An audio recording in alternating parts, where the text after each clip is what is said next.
At the age of 20, Mike Tyson was the youngest heavyweight champion in history. And when you talk to sports fans about what made that the case, they will tell you that his age was a determining factor. His thirst for winning was a huge determining factor.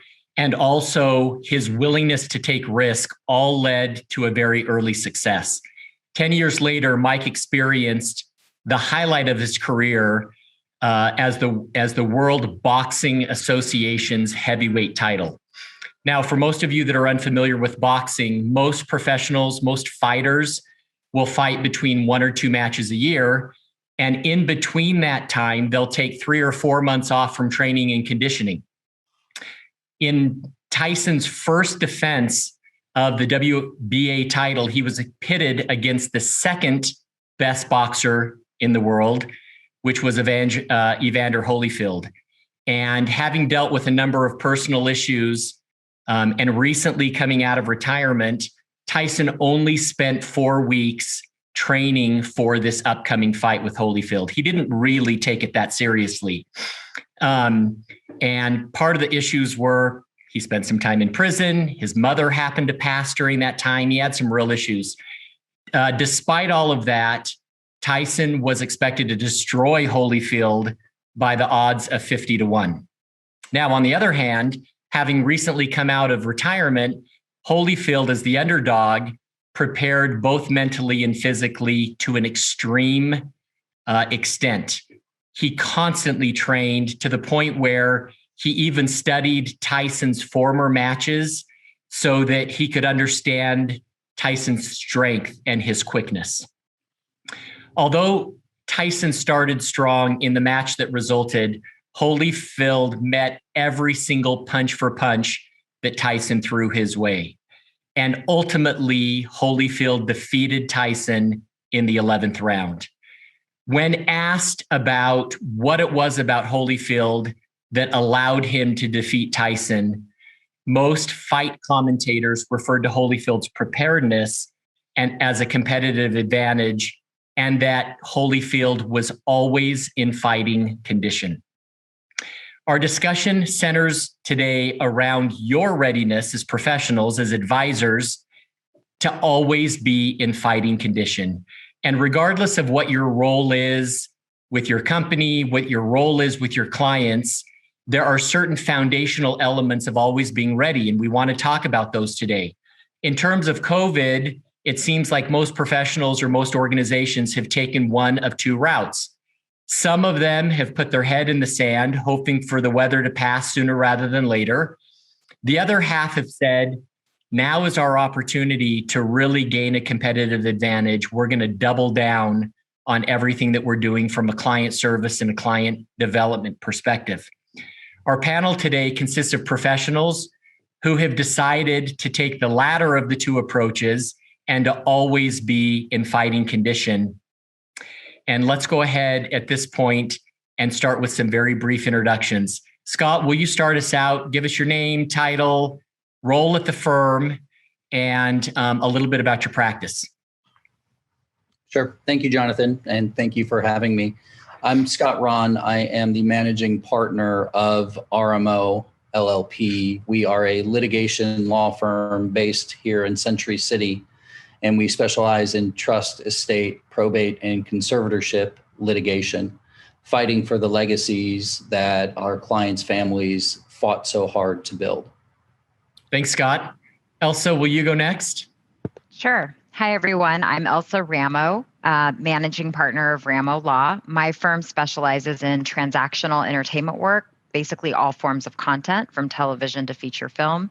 And I established my firm over 15 years ago. So I've been through an economic crisis in 2008 and a pandemic, and also the dissolution of 35 millimeter film. So nice to see everyone. Thank you, Elsa. David, please. Hi, my name is David Holtz. I'm a very special tax attorney. I was born a CPA, got my JD and became a lawyer, and then worked for Darth Vader, the IRS, for 5 years. I left and joined, made a firm with my buddies at the IRS, where we just do tax controversy work, defending people on collection matters or audit matters or criminal matters. And the firm now has been together about 16 years, and there's 7 attorneys. We're all exclusively former Internal Revenue Service attorneys. Thanks, David. And as Sharon mentioned, I'm Jonathan Fitzgerald, managing partner of Equinox Strategy Partners. We work with lawyers and accountants and business managers on increasing their revenue and their visibility in the marketplace. During our presentation today, folks, please, if you have questions, we'd like to take them in real time. Go ahead and throw them into the chat, and I'll monitor them as the discussion proceeds, and we'll get to as many of your questions as time permits. We've organized our discussion today into some different sections. The first section that we'd like to address is, how do we as professionals make new relationships when we can't do things that we're normally used to doing? In the past, prior to COVID, whenever we wanted to develop a new relationship, we'd invite someone to lunch, we'd invite them to happy hour. We would try to do something that was in person that would allow us to interact. Now that we're not running into people at conferences or networking events or on our way to or from lunch, it really begs the question, how do we continue to build our network if we can't be in person? And so, Elsa, perhaps you can address that first for the panel. How, during the past year, have you been able to expand your network with new relationships, even though you can't necessarily be face-to-face with people? I think there's a couple of things. One is, rather than thinking about new and fresh, it's about enhancing relationships. So that's something that's been a big focus for us as a firm, is spending that extra time or making the time to talk to a business manager or a talent agent that we've been dealing with for years, but have the luxury of maybe setting aside a few extra minutes to commiserate or identify what they're dealing with. The other aspect of it is really enhancing our referrals to one another. So it's about making strategic introductions for other people. And that has opened up doors for us to get to know and ask for references or referrals in areas that we didn't really necessarily have the time to try to find a labor attorney that other people really liked and reach out to, and kind of be strategic about networking and reaching out to new people in areas that we can be a little bit more targeted. I'd say like the sniper network approach. Like, does anyone know of a really great trust litigation attorney? And like Scott would pop up on that list. And, so I've been trying to be a little bit strategic about who I'm trying to meet and using my existing network to find those people. And so to be strategic in doing that, do those introductions just come to you in the middle of the night and all of a sudden you think, hey, I've got someone that I need to introduce David or Scott to? Are you collaborating with your team on coming up with names? Is it something you're proactively doing, or on an as-needed basis as different situations arise?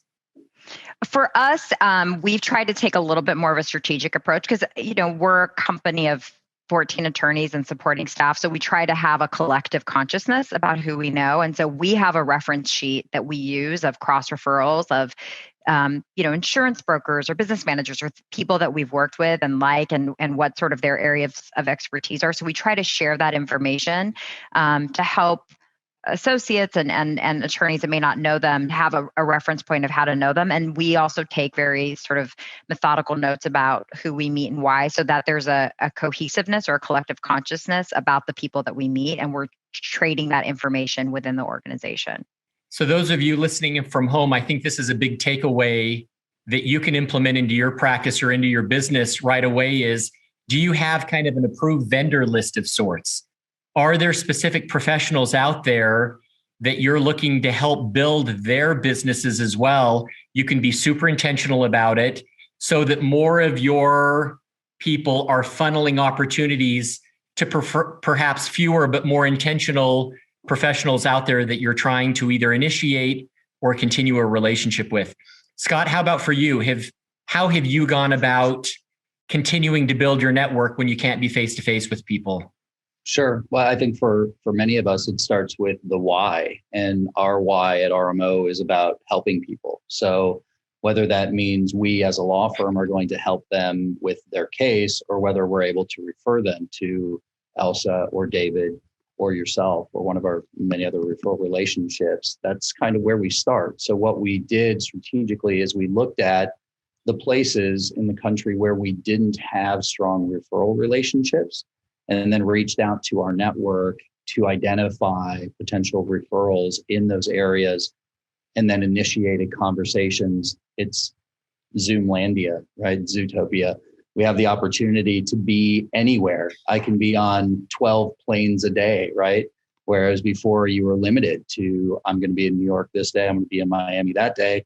Now I can be anywhere in the country, frankly, anywhere on the globe. So we've taken advantage of that opportunity to establish relationships with attorneys who either do what we do or attorneys who know people who do what we do, so that when we get those inquiries for someone who does what we do in an area that we don't do it, we're still able to help the people that come to us because we know who those good people are, whether they're in North Carolina, Georgia, or Seattle. So we've taken a very strategic, let's take this opportunity to fill in the blanks and maximize the efficiencies that the pandemic is providing us and try to turn that into an opportunity. And we've built some really good relationships over the last year. I think we all thought, I think as Rahn had mentioned, that we all thought this was going to be short-lived, and it certainly has not been. But I think the benefit of that is that we've all learned to pivot and take advantage of the time and the opportunity that we have, especially now that we're perhaps going back to some form of normalcy. So for those of us listening and watching, hear you talk about the fact that you're actually reaching out to people who you don't know to try to establish these relationships. What has the reaction been? I mean, number one, I'd be interested in knowing what's kind of your process for reaching out? Because some of us may see that as a little creepy, particularly during a pandemic when there's enough dysfunction and creepiness out there. And then I'd be interested to hear how receptive are those new relationships when they do receive either your phone call or your email or your Zoom. I won't take that personally, Jonathan. Hypothetically, of course, you know me. Hypothetically creepy, yes. Yeah. So the approach has always been a soft one, a warm reach out, which essentially says something along the lines of, we receive inquiries for work where you are, right? We're not licensed there. We'd like to be able to potentially send these clients to you, right? Can we sit down and do a Zoom coffee, right? And get to know a little bit about you and about your practice to see if, what kind of cases you would want and what kind of clients you're looking for, just make sure we can make a fit. It probably sounds to some like, we're trying to sell them some sort of email marketing program. But I think once they see that we're a law firm that does this kind of work, the reception has been very good. I was just on a call yesterday with the head of the ACTEC group, which is the preeminent trust and estates association, frankly, in the world, out of North Carolina, based on a somewhat lukewarm introduction that a friend in Atlanta had made. But it's we now have probably one of the best trust and estate litigators on our speed dial. If we need anything there for a client or for a referral, he's there. And I book it for a half an hour. I try to be really respectful of people's time, and perhaps it's only 15 minutes, but you let people know what you're trying to do. And again, leading with the why and letting people know that you're just trying to help people and you might be able to help them help people. It seems to work. It's been pretty well received. As a business development coach, I'll often advise my clients, when you are reaching out to those new relationships, let them know that you've done a little bit of research about them. You see that you swim in the same ponds, and that you think, you're not guaranteeing anything, that there may be an opportunity to collaborate. Anyone that I want to do business with who's on the receiving end of that email and sees a potential opportunity to either collaborate with another professional or for new business, I would hope would jump on something like that very quickly. And again, the way you word things, people are going to do their due diligence on you. You want to make sure that as they are researching you, that you come up legit and it's clear that you're not just some marketing company trying to sell them something. But for those that respond, those are the types of professionals across the country you probably want to be doing more business with. David, how about for you or members of your firm? How have you been successful at new relationships in the last year? New relationships. Well, my as a defense attorney for tax-related purposes, the primary place that I get most of my referrals are going to be from CPAs and other tax attorneys that you might think are competitors, and there is some overlap. I generally open the door up to honestly and genuinely giving them help, coaching them to make money in the overlap areas, because what happens is that they view me as a source, a resource, Professor Dave, and later on when an issue comes up that's too big or they don't like or they don't want to do, I'm hoping they're going to have my name in their minds and we'll send them over. And so that has been the case for me always, where I'm opening up, I'm suggesting to CPAs and lawyers that do the work that I do or similar work that they should give me a call for 15 minutes and they can get some information that could help them avoid some bad actor at the IRS or some thing that was happening. With the pandemic happening, I've also opened up to doing a regular Zoom Q&A group that allows people to come in and talk together about these issues, sort of as professionals. And I found that generated a lot of extra work too. And in fact, I got a question that came from a criminal attorney that doesn't do tax work about the impact of tax on one of the resolutions of the criminal case, a plea bargain. And as a result of it, a week later, I get a new client from that relationship that's a criminal matter, purely tax or potential, problem that we're trying to resolve for them. So, and that person's not even in LA. That they're in San Francisco, which normally is not a place that I would normally find, fertile ground for new sprouts. Yeah.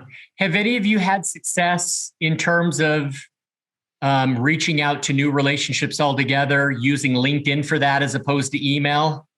Perhaps it's a little less offensive if you see it that way. It's a little less direct because it is social media. Any thoughts on utilizing LinkedIn for these new relationship opportunities? I sometimes you'll see, you can pay for premium and see who sees you. And so sometimes if somebody sees me, I'm just curious why there's been maybe a couple of times in the past year where I just dropped them a note to introduce myself or to say hi to them. But I also don't want to seem creepy, Jonathan, but some of it too is just being strategic about, and also you'll see sometimes on LinkedIn, you have 18 people that you all know and you look up who they are and it's so intuitive, how do you not know them? So those are the two instances where I may make an exception to the social media rule. I don't like to blindly reach out in that way, but those are two times where I would do it personally. Anyone else want to weigh in on the using LinkedIn for these new relationships? I think it's a good resource for doing your research, kind of like Elsa highlighted, to find out how you may know someone, learn a little bit more about them, find out how you might be connected. But I don't think connecting through LinkedIn is the best natural, genuine path to connecting. Yeah, it's interesting. There have actually been some studies. Most people don't see social media as work, similar to their email inbox. Email inbox feels like work and you got to respond. And why is someone bugging me or why are they emailing me? For whatever reason, psychologically, social media, including LinkedIn, feels less serious, less official. And as a result, people, particularly people that you don't have relationships with, seem to be more accessible and will respond to you better because they feel more in control. And I, for example, have a real estate transactional attorney in St. Louis who is a paid member of LinkedIn, and he can see everyone that hits his profile. And he's actually blocked out a couple hours every Wednesday where he sends people that have viewed him on LinkedIn an in-mail, which is LinkedIn's email system inside the system. He'll send them a message and it says something along the lines of, "Hey, Elsa, really great to connect with you this week on LinkedIn. I see that we both swim in the real estate pond here in Missouri. Perhaps there's a way for us to collaborate or to work together. Do you want to jump on a 10-minute Zoom in the next couple of weeks and become better familiar with each other's practices? He tells me that 25 to 30% of his new business every year comes as a result of that outreach. Now, we may not all be comfortable doing that. That may have that creep factor that we've talked about a little bit earlier today. But for some of you, it may very well work. For this real estate transactional attorney in St. Louis, 30% of his work comes as a result of that activity. I would say that works. But it's not the only tool in the toolbox. So if it doesn't feel right for you or you haven't had success and you don't really want to do it, that's fine. Just make sure you're using some other outlet for staying in contact with people. David, anything for you on the LinkedIn issue? Yeah, I'm not.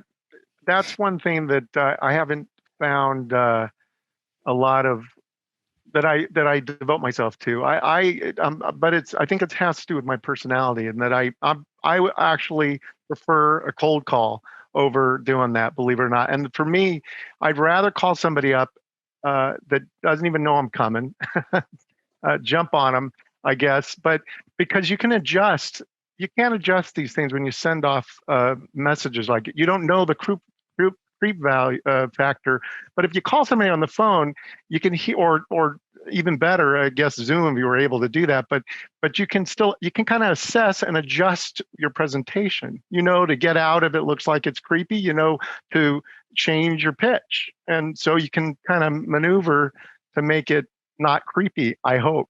But that's from my perspective, of course. I also hope we never get to the point where I look down at my iPhone and there's an incoming Zoom call from someone that I haven't scheduled. Yeah. Well, that's true. That would really, really. I haven't done one of those Zoom creepy, calls yet, if they're even possible. I'm curious if you're also advising the younger professionals in your organizations either to do similar activities in terms of new relationships to make sure that they're expanding their networks as well, either to benefit their specific career or to benefit the firm collectively. Is your advice the same that you're doing, or do you tweak it a little bit differently for people that may not be as well versed at reaching out or may not have kind of the skills that you've developed over the years for, to David's point, kind of cold calling? Anything different that you'd advise a younger professional, Scott? Yeah, I think for the younger professionals, they need to stay in the game, right? So, don't lose the momentum that you built pre-COVID just because it's COVID. So focus on your existing relationships, but continue to leverage those existing relationships.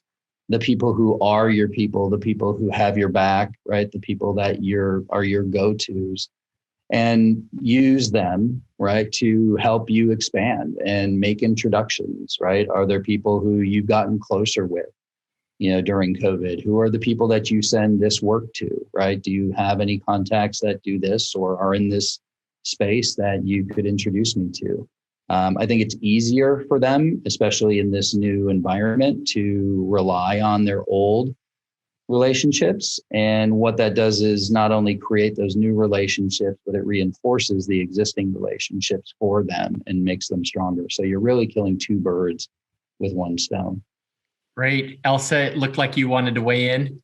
Yeah, I was going to say, I started my practice, Scott came from a bigger firm. I really just needed to sign clients on my own. So kind of what I tell my associates is something that I did. And it actually kind of came full circle yesterday on one story, which is when I started, I would just read articles in Variety or Hollywood Reporter. And if I would read about somebody's announcement, like so-and-so just joined this management company or whatever the case may be, I would send them a bag of like a box of cookies and a congratulations note. And this one particular manager 15 years ago was like, "Oh, thank you so much for the note. Come on by my office." And he said to his assistant, "I don't really know who she is, but I'll take a meeting with her." And we met. And it's funny because yesterday my client said, "Oh, I have this really big Oscar award-winning manager, and he your name came up and he said that you guys met 15 years ago.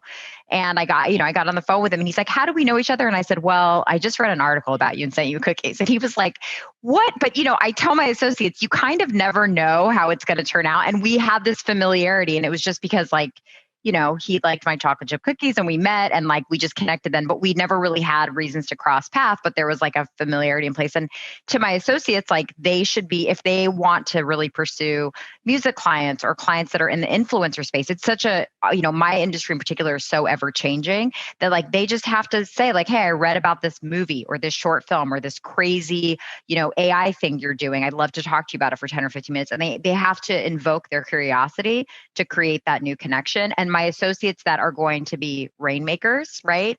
They already have that inclination. And it's hard to push someone to do that unless they're that way. But I certainly believe in it. It has worked for me and it works for younger people that don't have a Rolodex. Number one, you can always send me chocolate chip cookies. I will always receive that package, Elsa. Cookies, always, yeah. Number two, to Elsa's point, it doesn't sound all that sophisticated, but do we really care if it works, folks? I mean, obviously it worked in this instance. There may be other situations where someone just ignores her altogether, but whether it's a bottle of more often than not. Yeah. But the point is, it doesn't have to be, you don't have to scour the awards and recognition lists within your industry to figure out who deserves the box of cookies. It could be a client or a referral source around a holiday time, and it doesn't have to be the December holidays. It could be as something as simple as a handwritten note just to let someone know that you're thinking about them or that they exist, essentially. Those little acts of kindness and being proactive about it go so far because most people don't experience them all that often. David, anything for you in terms of how you're advising younger professionals? Well, first of all, I tell them that they should assess their personality and they want to do activities that they enjoy, that matches with that personality for a number of reasons. One thing, of course, life is short. If you build yourself a career that sucks, then life's going to suck and your career is going to suck. But marketing this is really important. The next thing is to keep an attitude of genuine helping, genuinely expressing love or heartfelt helpness. And it doesn't matter what category it is. When you're out there generally helping people get that new contact, answer questions about your practice or referring them to somebody else, and it's genuine and you're in the context of something you enjoy, I don't think there's a lot more to mix. It just, things will happen. That's what I experience. And when you do the thing where the guy that doesn't like going to the cocktail parties is in the it's just not going to work. It's just poor. It's a bad choice. People can generally sense if you're not genuine or if you're not authentic, if you're trying to force a situation because someone has told you that it works or it's on someone's checklist. People generally can perceive that. So to David's point, finding whatever it is that works for you, I think is a really important takeaway. Find, maybe it is that box of cookies to celebrate someone's win, an anniversary, a birthday, a big deal that they closed, some kind of an award that they won. Little acts of kindness like that work and they go a long way. And we probably all at some point feel like, oh, I should send David a congratulatory card, and we never get around to doing it. But I'm telling you, particularly during COVID, I've had plenty of clients that have sent gift baskets or hot meals to clients or referral sources or people within their network that are sitting at home, tired of the kids, tired of the spouse, trying to keep the dog from sitting in their lap, and they just need a little bit of break. And that delivery from the Elsas or the Davids or the Scotts of the world means everything to them. And it's so memorable that they'll always remember it because it so infrequently happens. I'd like to change the conversation a little bit now. We just got done talking about establishing those new relationships. What about the relationships that you currently have? I'm totally confident that if I opened any of your Outlook contact folders or I looked at any of your LinkedIn profiles, there are probably thousands of contacts there that have crossed your threshold at some point. With the limited time and energy that you do have for marketing or business development or networking, how do you even decide of the thousands, where are you going to spend your time? Scott, would you mind weighing in on this topic first? How do you prioritize? I think that's the answer. I think you have to prioritize. And I think it goes back to what I was saying previously about really focusing on who your key people are, right? Who are the people that you send work to, right? Who are the people that you refer in? Who are the people that refer to you? And I think this pandemic gave us an opportunity really to be vulnerable and be human and take advantage of that opportunity and reach out to people just to check in, right? Because everybody was home or is home, with their kids and their cats and their dogs and their spouses and maybe their in-laws and who knows who else is stuffed in that house.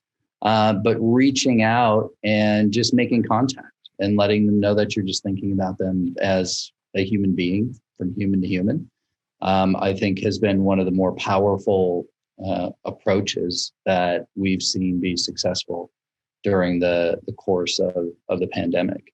And then you can talk about, the business and all those kinds of things, but, really it's that human connection, that social animal instinct that we all have that, adds the value to you, to whoever you're reaching out to and your relationship and just reinforces it. So we've spent a lot of time just talking about our experiences with, frankly, whomever we speak with. And we stay away for the most part, we don't even talk about business until maybe the end of a conversation, right? It's an intense, authentic human check-in. Yeah. So you bring up a couple of different issues. Number one, how much of these conversations should be personal versus business? That's something that we could talk about, would probably be good to know. The other thing that I'm curious about, Scott, is are these proactive calls that you're making to people in your network that you don't otherwise have pending matters with? And if so, what's been their reaction? It's like, well, if I'm not working with you on something, why the heck are you calling me? Elsa, do you want to weigh in on either of those two, either the personal versus the business, because they are contacts that you already have? And then also, are you being proactive about it or just reactive based on clients that you have pending matters with? I tend to be more on the reactive side just because I personally am sometimes put off by just general calls. Like I don't like to speak generally about anything. And that's like my personal preference. But I also have been disciplined, and you've taught me, right? Like you're very good at things like this, about understanding that, a law student that wants an informational call or a potential client that's not a right fit for the firm, but having a longer conversation and establishing relationship, like those are times where I'll invest the time beyond sort of the transactional systematic, like what are you doing for me? What am I doing for you? But I try to expand, like, for example, especially in my business, there's email chains with like 30 people, and there may be someone peripheral that I'm not dealing with directly on it, but that I have a relationship with. And I maybe use that as a jumping off point to sidebar email them and say, checking in, I can't, I haven't talked to you in so long, let's talk. So I do it a little bit more like that. And then for me personally, I'm involved in a committee, for example, and that is sort of my hub of really reaching out and using people as part of my cause. Therefore, it's the UCLA Entertainment Symposium. And that's been a really good way of me to have a purpose that really suits something that I'm passionate about and care about, and sort of expand my network in that way. It just helps me feel like a little bit more having an agenda or a reason to. And that's just something that works for me and how I approach people. Yeah. And I think the takeaway, folks, with current relationships is sometimes you can proactively reach out and just check in genuinely to see how the person is doing. And I don't think that's met with any kind of criticism or creep factor. You can't do that every month, because at some point someone's going to be like, well, we're still on lockdown. Nothing's changed since you called me last month. So you have to mix it up a little bit. I had a situation recently where someone inside a firm that I've got an existing relationship just sent me an email. The email subject line said checking in, and she said, hey, Jonathan, I just wanted to let you know that I was thinking about you the other day, and I realized that it's been a really long time since we just updated each other and kind of caught up, would you be interested in jumping on a 10-minute Zoom call next week? I was thrilled to get that email. Of course, there's nothing pending there, but this is someone that's in my network. I like them generally. I don't know them super well to where I've had them over for dinner at my home, but it was just nice to know that someone else is thinking about me when they don't really have to. David, how about for you in terms of staying in touch with people that are already in your network? What's been effective during COVID? Well, for me, I'm inspired by the statement you had about also the percentage of time you talk about personal things. For me, every interaction I have with anybody is a potential opportunity to connect with them. And it's partly just my personality, but it's my theory of business in a sense too. So, but what I do is I prep myself for a call with some positive attitude or whatever about the person, about the thing that I'm doing. But the key is to be aware and emotionally listen to what's going on. You can detect if they are going to participate in a contact like that very easily. They're going to tell you they're going to participate or they're not. So you just got to be conscious of that.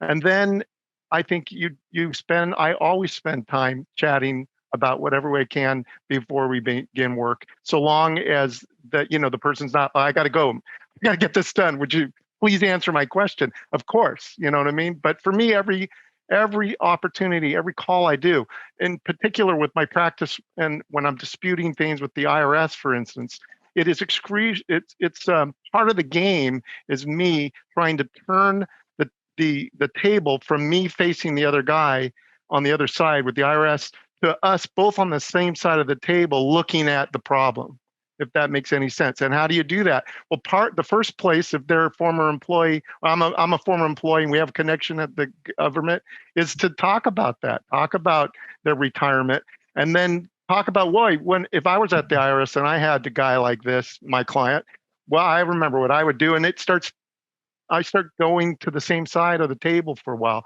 That same thing with when I'm out on talking to somebody, a new potential referral or an old client. If they're open for it, it's an opportunity. But be sensitive, super sensitive to what's going on in that call so that you can adjust to that situation, so you're not pushing somebody and being creepy and so forth. So.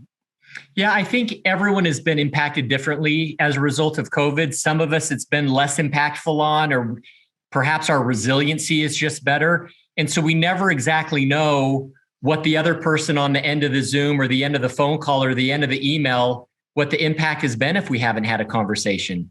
I think if there's ever a time to demonstrate some empathy, it's now. And I think we also allow the person on the other end that we're contacting to really decide when it goes from personal to professional.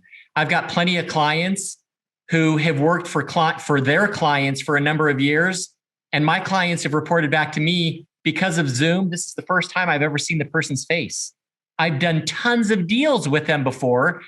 Prior to COVID, it never made sense for us to get together, generally because of distance. But now that I can jump on a Zoom call, I can see the person, I can see their facial expressions, I can see part of their life around them. And that all helps with the common connectiveness and the common experience that we're sharing.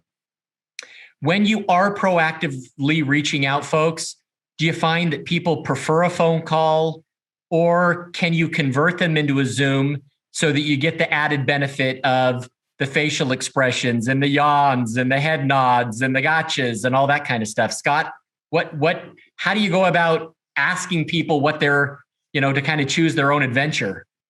I invite people to a Zoom, but occasionally, and it's the exception, people will say, I'm just Zoom exhausted and can we just please do a phone call? I don't want to put my pants on, right? Like, can we please just do it on a telephone call the old fashioned way? But I can probably count on one hand the number of times that's happened over the last year where someone has, cried uncle and said, I don't want to Zoom with you. And it's usually with somebody that, feels comfortable because we have a relationship saying that. But it's really the exception. The vast majority of people are looking to, as David said, find a way to connect. And it's much easier to connect in person, obviously, but this is as close as we can get in a lot of situations right now. So I think most people are up for it and frankly, looking for a connection with someone other than the people that are with them in their four walls. You're expecting us to believe, Scott, that people actually turn you down for a Zoom call? Come on. How is that possible? Elsa, how about for you? Has being able to convert these interactions to some kind of a video or Zoom interaction been effective? It's interesting because for what I do, so much is Zoom now. I'm sure you guys are experiencing this also, but like even pitches and like kickoff meetings with networks, and my clients want to talk on Zoom, which is like super funny because it was all phone, but now they want to like look at me and see my facial expressions. And what's interesting is like now my eye rolls are indicative, right? Like I can't get it. And my client this morning said she rolled her eyes. She doesn't like it. So the jig is up a little bit. And so in that sense, I don't necessarily push the Zoom calls, but one thing that has been effective that I've been on the receiving invitation of, and I've done is like kind of a coordinated like happy hour where like I just had a network invite 6 of my attorneys. They're sending us a little like happy hour kit and we're all getting on Zoom and everyone's excited about that. And I felt like that was like a really great gesture on behalf of the network. And we've done the reverse in a couple instances where, there's a group of us that really focus on a specific area of business and we want to get to know 1 or 2 people and we make it more of an event. It's sort of like an online networking event in a way. So those have been really effective because people appreciate the thoughtfulness around it. And it's something for everyone to look forward to. And it's not just one-on-one because sometimes people like the relief of having multiple heads to talk to. Yeah, good. David, how about for you? Yeah, definitely. I've recently, because of the COVID and the Zoom, I have had lots of referral sources that I've never, ever met, CPAs and lawyers.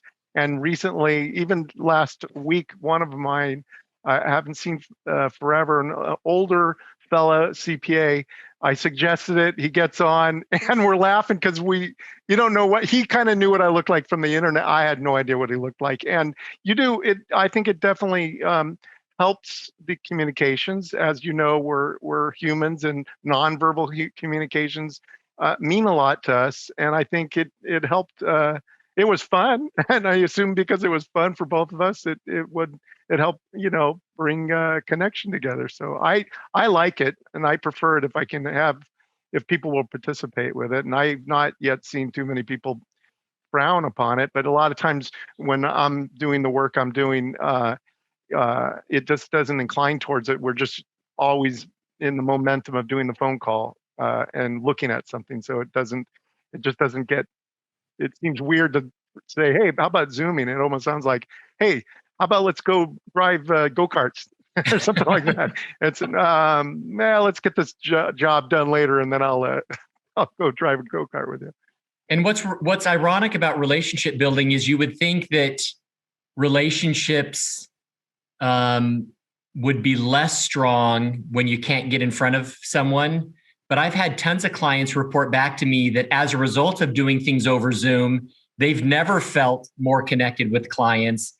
They felt like this has actually created a situation where the relationships are stronger, they're deeper, not only because you have that visual element that perhaps we've never had before or never taken advantage of, but also because we're all sharing the shared COVID experience.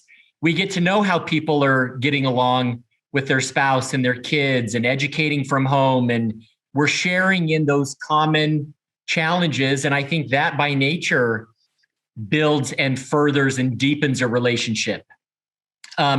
Switching topics again for a minute, I'm interested in how technology has either helped or hurt your outreach? And are there specific technologies, perhaps other than Zoom, that you have found helpful in making all of this work during the pandemic? Elsa, can we start with you?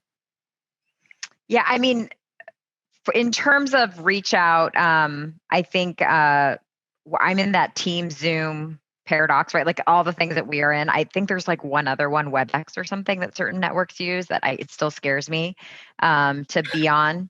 And other than that, I just do whatever my IT guy says. I think part of it too is like accessibility, like figuring out how to be accessible to people beyond email. One of the things from a network and outreach standpoint, and also just responsiveness that I feel like is helpful is like the phones. It's something silly, but before pandemic, we never really thought about it. But having the ability to know when people call you and how, and not having this idea of like a message or an outreach getting stuck in the receptionist side of things or the office, like that's been something we've really had to refine since the pandemic started, because that cold call that I get, right, like it can't sit in the ether for 2 or 3 days just because I'm not physically in front of my office or my assistant taking the messages. So that's something that we've refined, because that 2 or 3 or 4 day lag sometimes is the difference between us engaging with a client. And that's, I guess with the cloud phone, you can do it on your actual cell phone and just forward calls. So things like that, and have helped us be a little bit better about how we're getting information, how we're giving information, and what's accessible to us. Scott, on the technology side, anything that has been particularly helpful that you're doing now that perhaps you hadn't been doing prior to this time last year? It's certainly using video conferencing is by far and away the biggest change, whether it's Microsoft Teams or Zoom. And I too hate it when it's something that I'm not familiar with and it looks like the entire thing's upside down. We had a trial in Los Angeles Superior Court last month where the LA Superior Court's non-Zoom program did not work. It wasted an entire day. And at the end of the day, we told the judge, how about we send a Zoom link to everyone here tomorrow and we'll do the trial on Zoom instead? And the judge said, it just works, right? And it's an easy platform. It's intuitive. Even I can use it. So that has been the biggest game changer. It's given us access to our team. It's given us access to existing referral sources and relationships. And it's allowed us to expand those relationships significantly, again, without getting on a plane, which pre-COVID was my happy place, right? Crawling onto the plane, no kids, no noise. The Wi-Fi never works the way it's supposed to. So you can kind of check out a little bit and just get done what you actually want to get done. That's all gone now, but the benefit is it's coming back. Yeah. At least you can be in contact with LA Superior Court, Scott. Right.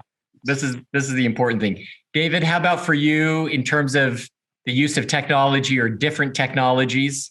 Yeah, there is one thing that's going to sound like a plug, but so what I do is I have to deal with very sensitive information with a client that is that can get them in trouble, that the IRS might send a summons or a subpoena out, rather up stuff. I'm begging all my clients and everybody that I deal with, do not email, do not email, do not email. Why? It's a log. It's a log too. And you can't even how do you delete an email? They're on every phone and on some computer somewhere. So what we've been doing, I'm pushing my clients to, is Signal. Now, Signal sounds like something for a drug dealer or something, I think. Some people think, but here's why I like it. It's an app. To be it's an app. It's like a substitute for maybe like text or WhatsApp or things like that. The reason why I like it is that you can set the thing, it's encrypted, but you can set the text to delete automatically within a day, 12 hours, a week. I tend to push my clients there, set it so that the communication deletes within a week or less. And then I invite them now to text me. Everybody is avoiding these calls. It slows things down. But the best way in the past for me was to say, don't tell me where the smoky gun is on the grassy knoll. Call me and talk to me about it. Now I can talk a little bit more freely because it's disappearing.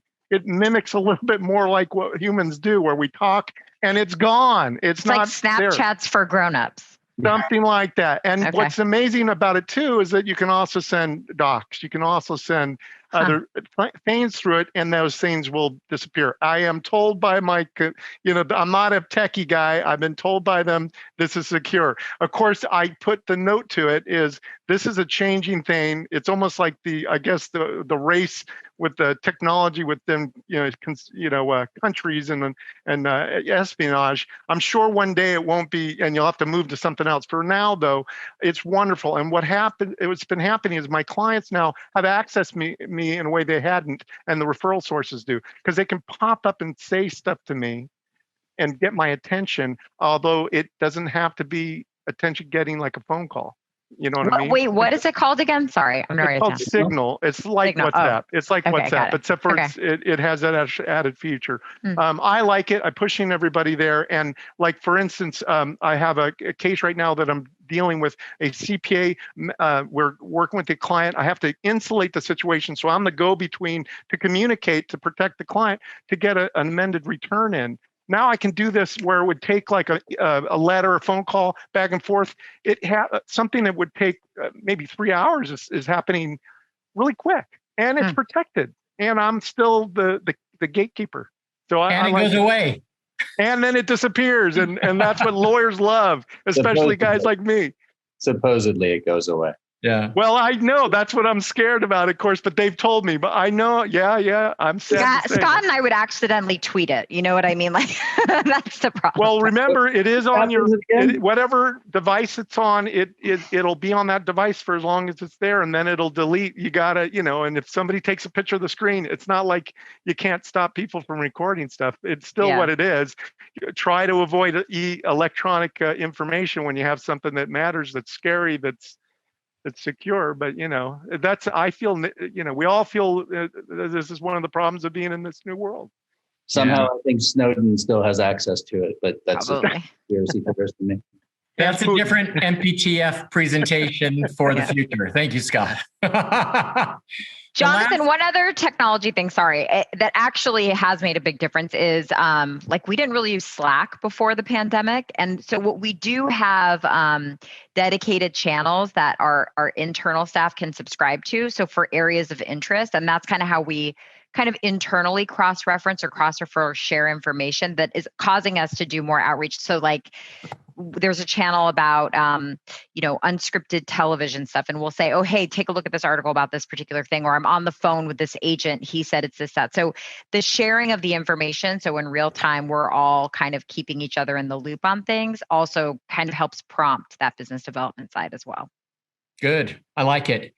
The last topic that I'd like to cover before our time is over is I'm interested in hearing what activities you're doing differently now as a result of the pandemic to be more resourceful to your networks, to be more resourceful to the people that you serve and that you get referrals from. Are there forums that you've created? David hinted on it a little bit earlier in the Zoom today about kind of this Q&A forum that he sets up once a month. He can invite people that he meets along the way to be a part of it. He doesn't charge anyone for it. He answers questions. It's kind of a nice opportunity to have specific things answered as long as they probably don't take an hour to do. Are there other things that you're doing to add that value or to demonstrate the value that your organizations can provide? I'll say one thing that I have become like an expert in is I when the pandemic started, I really felt out of touch with people, and I made a promise to myself to express gratitude. And so I consider myself to have like an MBA in gift giving, and it's not about amount of money. It's about specificity and thoughtfulness of it. So, I have my go-to baby shop that know me by name where I get like the best baby gifts, or I have referral gifts that are very customized to people. Like I know that they're a whiskey guy, or I know that they love chocolate, and I'll send them See's candy. And I have a basket company that I've worked with for a decade, and they do custom baskets. So for me, it's about writing that note and customizing and showing my gratitude for people that sometimes in the busyness pre-pandemic, you don't really have time to express that. That's been a huge way for me to remain in contact and show my appreciation for you. Because the part of the network is not just like what you can do for me, but it's like you're grateful that people surrounding you, from mentors to interns to everyone, have supported you in your career. And so that's been a huge thing that I've been really methodical about, and it has paid off. And I've even had like opposing counsel who've been terrible to me for a decade this one particular guy, he's now so nice to me just because I got his daughters these cute dresses. And like it was like a pair, like I wish I would have gotten it 5 years ago. But things like that, I think that I've invested the time and have really paid off. And it's genuine. Like I want people to know that I appreciate them being in my network, even though I can't see them. Yeah. Scott, I know that on some of the group Zoom calls that you're on where there's 30, 40, 50 people, sometimes you just feel like it's such a waste of time. How do you make that time more efficient? And I know there's something specific that you do that I think would be worthy of sharing with the group. Yeah. And thank you for pointing that out. So anytime I'm on a group Zoom, I maximize use of the chat feature.